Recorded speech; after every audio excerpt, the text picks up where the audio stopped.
घेऊन 40 घोडेस्वारला येसाजी रांजात येऊन पोचला. पाटलाच्या वाड्याला वेढा टाकला. दरवाजा मोंडाने येसाजी हात घुसला. पाटलाचे हातपाय बांधले, मुसक्या बांधला आणि पाटील पुण्याला आणलेला आहे. इकडे पुण्यात काय घडलेलं आहे?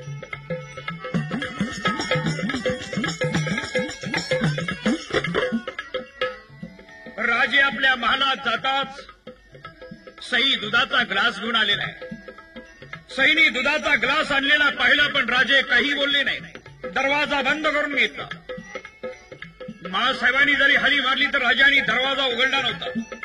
उद्या पाटलाचं काय करायचं या विचारात रात्रभर राजे जगदंबे. कठोर शासन. सकाळीच राजे उठलेले आहे. राजांनी सचल स्नान केलं, पोशाख केला, अंगावर दागिने घातलेले आहे, गळ्यात मोत्याचा कंठा, कवड्याची माळ, शिवगंध कपाळाला लावला आणि राजांनी भवानी मातेच्या मूर्तीला प्रणाम केला. आणि राजे मासाहेबांच्या दर्शनाला आलेले. मासाहेबांनी विचारलं, राजे सणासुदीची कपडे आज घातलेले आहेत. नकली राजा. काय म्हणालात राजे? नामधारी राजा. मासाहेब आमच्या बरोबर दरबारी चला. इकडे दरबारात काय झालेलं आहे? लाल मनाचा तो चौतरा तुडुंब भरलेला आहे. वाडा गजबजलेला आहे. प्रत्येकाची चर्चा चाललेली आहे. जिजाऊ महासाहेबांनी राजे येत्याले पाहताच वाड्यात शांतता पसरली. राजे वीरासन घालून बसले. दादूजी होते, जिजाऊ महासाहेब होत्या आणि राजे म्हणाले, येसाजी पाटील आणलं. हाजी हजर करा आमच्या समोर. दंडाला काढण्या लावलेला पाटील वाड्यात आणलेला आहे. त्यांनी दोन्ही हात जोडलेले आहेत आणि दादोजीला पाहिलं, मासाहेबांना पाहिलं. पाटील काय म्हणत आहे? मासाहेब प्रणाम. दादूजी प्रणाम. शिवाजी राजे प्रणाम. राजाने नुसतं डोळ्याने पाटलाकडे पाहिलं. मगरुरीनं बोलणारा हा पाटील आज मला प्रणाम करत आहे. राजाने एकदा मासाहेबांच्याकडे पाहिलं, एकदा दादोजीकडे पाहिलं आणि पाटील म्हणाले. राजे काय म्हणतात? पाटील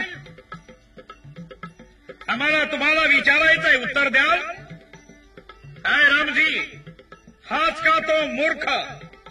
हो, यानंच माझ्या पुरीची इज्जत सुटली. यानंच माझ्या मुलीला बर्बाद केली. या नीचाने याला खलास करो. रामजी काय म्हणणं आहे पाटील आपलं? मला गोमुखत न्याय मिळावा. मला न्याय मिळावा. दादोजी मला न्याय मिळावा. मासाहेब न्याय मिळावा. पाटील तुम्हाला न्याय मिळेल. ज्या मुलीवर तुम्ही बलात्कार केला, जिचं सर्वस्वी तुम्ही नष्ट केलं, त्या मुलीलाही तुमच्याबद्दल इथं काय सांगायचं आहे? ती जर तुमच्याबद्दल इथं बोलणार असेल तर तुम्हाला न्याय मिळेल. नाही, ती या जगातून नाहीशी झाली. पाटील तुम्हाला न्याय मिळणार नाही. येसाजी पाटलाला घेऊन जा. याचे हात पाय तोडा, गरवा बसा आणि रांजात पाठवा. मासाहेब दादोजी शिवाजी राजे मासाहेब पाटील. ती मुलगी यावेळेला अशीच बोलली असेल, मी तुमच्या पाया पडते हो, पण माझ्या अंगाला हात लावू नका, माझं सर्वस्वी लुटू नका, असं करू नका. पण नीच्या ज्या हातानं तो तिला कवटाळलं ते हात कलम केले जाते. येसाजी हुकमाची अंमलबजावणी करा. घेऊन जा पाटलाला. जिजाऊ मासाहेबांचं अंग लटलट कापायला लागलेलं आहे. भडकलं, पोहार भडकला. आता काय होतंय कोण जाणे. एवढ्या दादूजी काय म्हणत आहेत? मासाहेब आपला शुभा खरा राजा शोभला. थोरले राजा असते तर आज त्याला केवढा आनंद झाला असता. मासाहेब मी गणपतीला जातो, मी कष्टात जाऊन येतो, गणपतीला दंडवत घालतो की माझ्या राजाच्या सदैव पाठीमागे उभे राहा. शिवाजी राजांचं कौतुक झालं. शिवाजीचं झालं बोलबाला, झाला बोलबाला.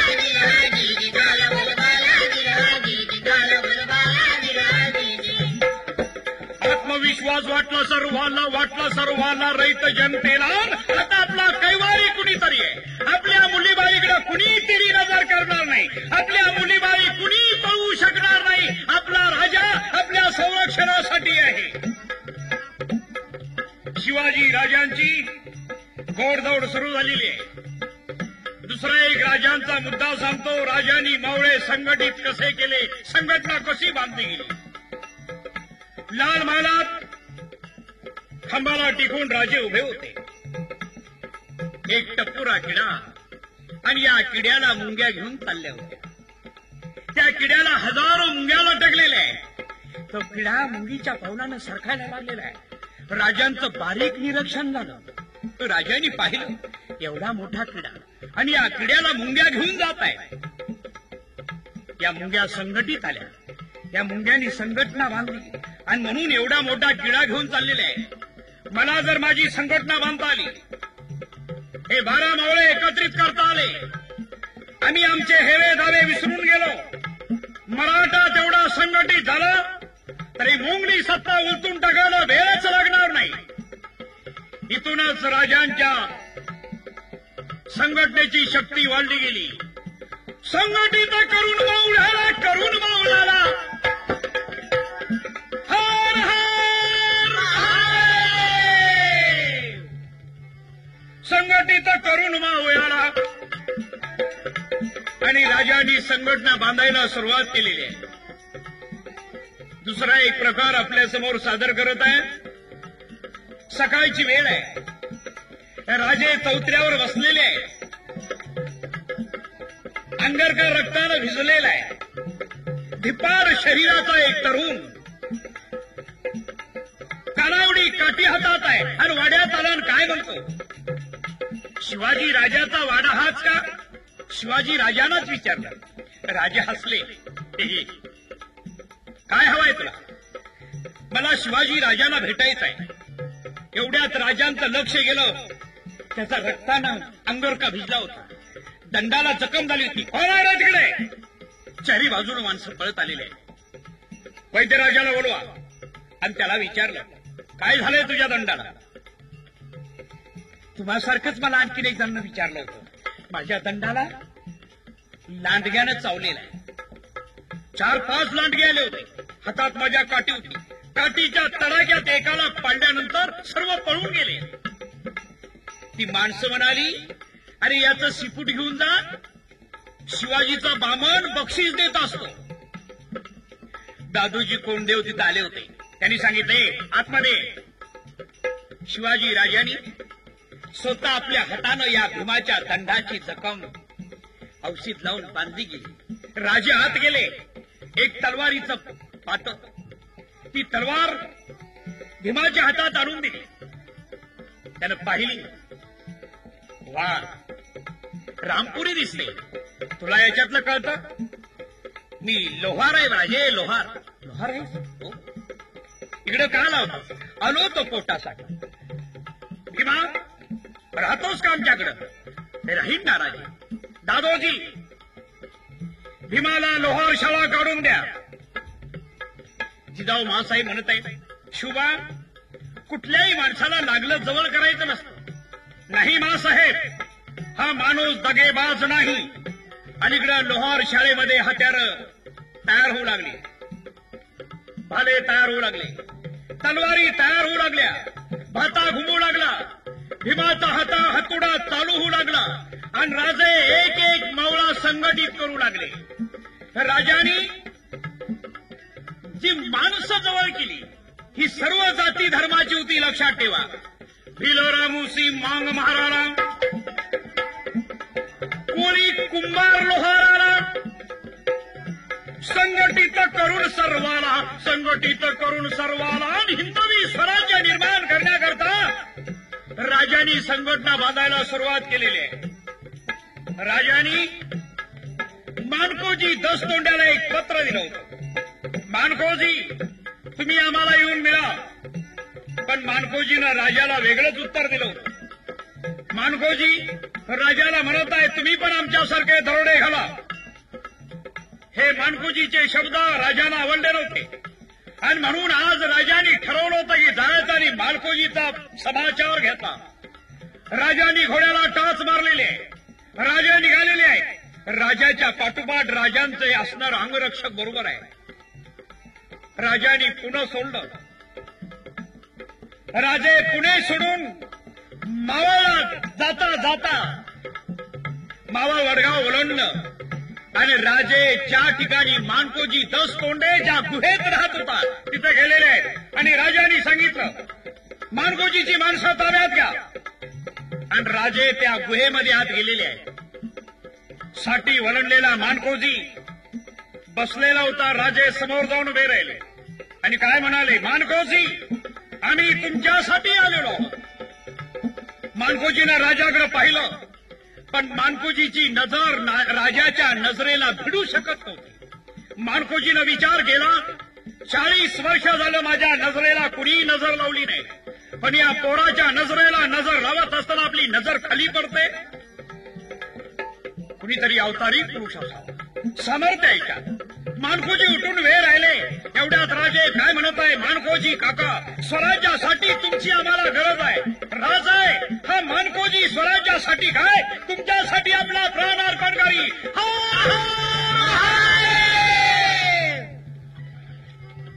सह्य करून घेतलं सर्वाला.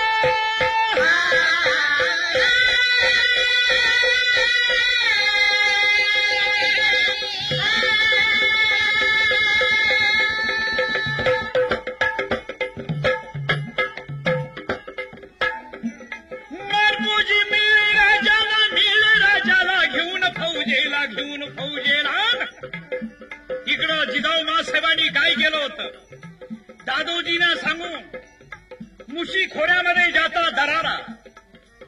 मोंगली थांबायची नाही त्याचं नाव ऐकून. असा पराक्रमी वीर या मुशी खोऱ्यातल्याचं नाव आहे बाजी पासलकर. आमंत्रण दिलं बाजीला यावे पुण्याला. दादोजीनं निरोप काही दिला. दादोजीनं बाजी पासलकरला निरोप दिला, जिजाऊ साहेबांनी आणि शिवाजी राजांनी तुम्हाला पुण्याला बोलवलेला आहे. तो बाजी पासलकरांनी निरोप येताच आपल्या संवड्याबरोबर बाजी पासलकराचा एक मित्र आहे मातंग समाजातला, याचं नाव आहे काळोजी. संगती घेऊन काळोजीला प्रिय मित्राला घेतलं दोस्ताला. बाजी जेव्हा आला पुण्याला, बाजी पासलकर पुण्याला आलेला आहे. काय बाजी पासलकराचं व्यक्तिमत्व म्हणा, दिलदार शरीर, त्या कल्लेदार मिशा, काळे टप्पुरे डोळे, वाढतं वय, हा करारी वाण्याचा बाजी पाहिला. जिजाऊ मासाहेब काय म्हणत आहेत, बाजी आपल्याला एवढ्यासाठी आम्ही आमंत्रण दिलं, शिवाजी राजाला सहाय्य करा, राज्य वाढवा, देश सांभाळा, धर्मही पाळा. जिजाऊ मासाहेबांनी बाजीला प्रश्न करताच बाजीनं प्रणाम मातेला, शिवाजी राजाला, बाजीनं दिलं वचनाला, प्राणपणाला लावून स्वराज्य वाढू, शिवाजी राजाला जतन करू. असं म्हणता जिजाऊ मासाहेबांना आनंद झाला आणि मुशी खोऱ्यातला हा पठ्ठा बाजी स्वराज्याला मिळाला. बाजीनं दिलं वचनाला, सांभाळू शिवाजी राजाला आणि हिंदवी स्वराज्य निर्माण करू. हर हर महादेव. त्रिवेणी संगम याच वेळेला झाला आणि राजांचं विचारचक्र सुरू झालं. राजे आता मात्र राजांचं विचारचक्र कुठलं होतं म्हणाल तर राजांना हवा होता किल्ला. कुठला तरी किल्ला आपल्या ताब्यात पाहिजे आणि किल्ला ताब्यात आल्या वाचून आम्हाला काही करता येणार नाही. राजांनी किल्ल्याची योजना डोक्यात आणली होती. जाता येता राजे हा किल्ला बघत होते. शिवापूरच्या मुक्कामाला जायचे आणि राजांचं लक्ष त्या किल्ल्यावर गेलं आणि राजे या भीमाला काय म्हणत आहे, भीमा तुझी पाकशाळा कशी झाली. राजे आमच्या शाळेमध्ये सर्व तऱ्हेची हत्यारं तयार आहेत. राजांनी हत्यारं पाहिली, भाले पाहिली, तलवारी पाहिल्या, आणि राजांचा एक एक सवंगडी राजांच्या जवळ येऊ लागला. राजे मासाहेबांना म्हणत आहेत, मासाहेब आम्ही येसाजींच्या बरोबर जाऊ. मुक्कामाला त्यांनी बोलवलेलं आहे. राजे जावा, पण जात असताना श्रीमंती बरोबर घ्या, कारण राजे येणार म्हटल्यानंतर गरिबाच्या घरी अडचण होत असते. आपण आपल्या तयारीनं जावा. आणि राजे मुक्कामाला गेलेले. याच मुक्कामाला एक घडलेली घटना मी आपल्या समोर सादर करत आहे. शिवाजी आले गावाला, आनंद नर नारीला, लहान थोराला येती दर्शनाला.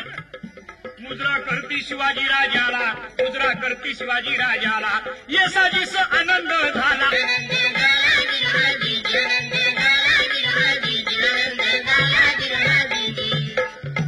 शिवाजी राजे वसरीवर बसलेले आहे, घोंगडं टाकलेलं आहे. या घोंगड्यावर बसलेले राजे चांदणं पडलेलं आहे. काय वृद्ध माणसं आली राजाच्या समोर आणि म्हणत आहेत, राजे एक वस्तू आपल्याला आम्ही भेट देणार आहे. ही मुलगी होती. या मुलीला नाव नाही. तुम्ही म्हणाल बिन नावाची मुलगी कशी? अशी ती मोगलांनी पळवून आणलेली मुलगी होती. त्या गडावर होती, तिला जनानखान्यात टाकायची होती. हे मनोहरगड या गडावर असल्यामुळं तिचं नाव मनोहरी ठेवण्यात आलं आणि सांगितलं, राजे ती अनाथ आहे बिचारी. मोंगल हिला आपल्या जनानखान्यात नेणार होते. ही आमच्या स्वाधीन झाली, आम्ही तुमच्या स्वाधीन करत आहे. हे राजाने सांगितलं, हिला पुण्याला पाठवा. मासाहेब हिच्याबद्दल विचार करतील. हीच राजांच्या सानिध्यात नेहमी असणारी मनोहरी लक्षात ठेवा. दुसऱ्या दिवशी राजे परत निघालेले आहे. सकाळची वेळ आहे. डोंगरातलं धुकं तसंच आहे. पक्ष्यांची किलबिल ऐकायला येत आहे. जात्यावर बाया ओव्या म्हणायला लागलेल्या आहे. एका डोंगराच्या कपारीमध्ये लोकांचा थवाच्या थवा आलेला आहे. राजांचं लक्ष गेलं आणि राजे काय म्हणत आहे, येसाजी कुणी दगावलं तरी नाही ना? नाही राजे, तसं काही चिन्ह दिसत नाही, पण लोक डोंगराच्या बाजूला येत आहेत. राजे थोडा वेळ थांबले आणि राजाने विचार केला आणि राजाने आपल्या घोड्याचा लगाम खेचला आणि त्याच बाजूला राजे तिकडे गेलेले. तिथं आले तर राजाला कळलं वाघाने एक गाई खाल्लेली होती. राजाला कळताच राजे म्हणाले, नाही, गाईचं रक्षण करणं हे आमचं आद्य कर्तव्य आहे. तो वाघ कुठं लपला असेल त्याचा शोध करा. हा हा म्हणता लोकांना आनंद झाला. शिवाजी राजे वाघाची शिकार करणार, शिवाजी राजे वाघाची शिकार करणार, शिवाजी राजे वाघाची शिकार करणार. आणि शिकारी मंडळी शिकार उठवू लागलेले. डबे वाजवू लागले आणि वाघ जिथं लपलेली जागा होती ती दाखवली आणि चारी बाजूने आवाज होऊ लागला. हकारी हका देऊ लागला. डबे वाजू लागले.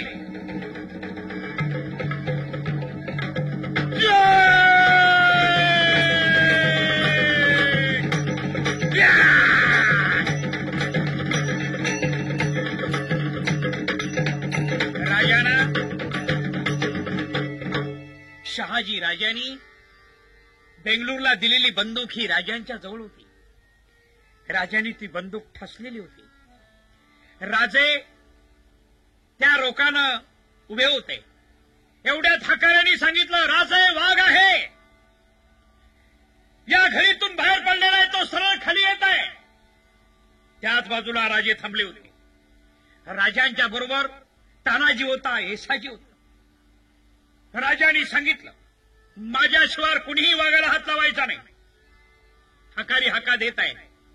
वरल्या बाजूनं ते डबडी वाजत आहेत आणि त्या डबड्याच्या आवाजामध्ये तो वाघ येत्याला दिसत आहे. येणारा वाघ एक दोन ठिकाणी थांबलेला आहे.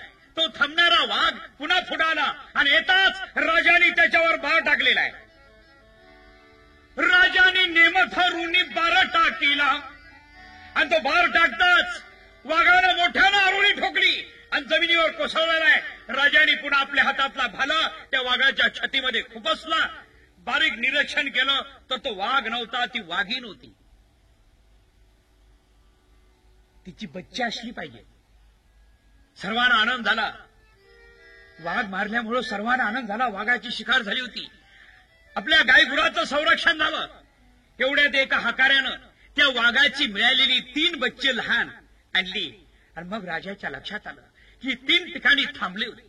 त्याच वेळेला आमच्या लक्षात आलं याचा कुठेतरी जीव गुंतलेला आहे. ही तिची लहान बच्चे आहे आणि ही लहान बच्चे घेऊन राजे पुण्यात आलेले आहे. राजाने शिकार केली, राजाने शिकार केली, राजाने वाघाची शिकार केली, राजाने वाघाची शिकार केली. पण हे जिजाऊ महासाहेबांना कसं सांगायचं? राजे कारण महासाहेब राजावर रागवायच्या. राजे जर भीत होते तर फक्त जिजाऊ महासाहेबांना लक्षात ठेवा, कुणालाही भीत नव्हते. ती बचडी पणगाव ठेवलेली आहे. जिजाऊ महासाहेब आत येताच सईबाईंनी ती बचडी वाघाची दिसू नये म्हणून त्याच्या आडाला शोभ्या राहिलेल्या आहेत. एवढ्या जिजाबाईचं लक्ष गेलं. वा, तुम्ही बी साथीदार झाला म्हणे की राजांचे? नाही, ते म्हटले होते महासाहेब आल्या तर त्यांना दिसून देऊ नको, ते रागवतील. आपला मुलगा किती आज्ञाधारक आहे, आपला मुलगा किती आज्ञाधारक आहे. अरे हेच खरं मुलाचं कर्तव्य आहे. आणि राजांचं एक एक पाऊल असं होतं की ते यशाचं होतं, यशवंत होतं, गुणवंत होतं. आणि जिजाऊ महासाहेबांना एवढा मोठा आनंद होऊ लागलेला आहे, आनंद होऊ लागलेला आहे. आणि या आनंदाच्या भरामध्ये घडलेला इतिहास पुढचा तुमच्या समोर सादर करत आहे. राजे गुप्तपणे सगळी हालचाल करायला लागलेली आहे. आणि या गुप्तपणीच्या हालचालमध्येच राजाने फिरंगोजी नरसाळाला आपलं करायचं ठरवलं. राजे फिरंगोजी नरसाळाकडे गेलेले आहेत. आणि फिरंगोजी नरसाळ यांची आणि राजांची भेट झाली. नजरेला नजर होतात राजे म्हणाले, फिरंगोजी काका, तुम्ही आमच्या स्वराज्याला जर सामील झालात तर हिंदवी स्वराज्य निर्माण करू अशी श्रीची इच्छा आहे. फिरंगोजी नरसाळ उठून उभे राहिले, राजांना वचन दिलं. आणि इथून राजांची ताकद वाढली. त्रिवेणी संगम झाला. त्रिवेणी संगमी झाला.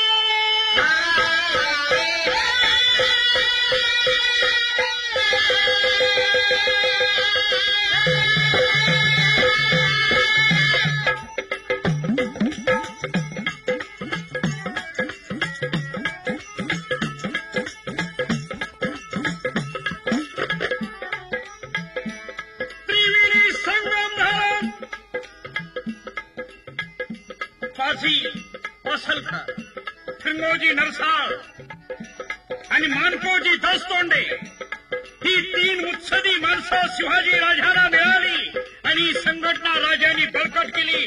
आणि आता तोरण्याला तोरण बांधायचं राजांनी ठरवलं. हे स्वराज्याचं पहिलं तोरण पुढच्या भागात मी तुम्हाला ऐकवणार आहे.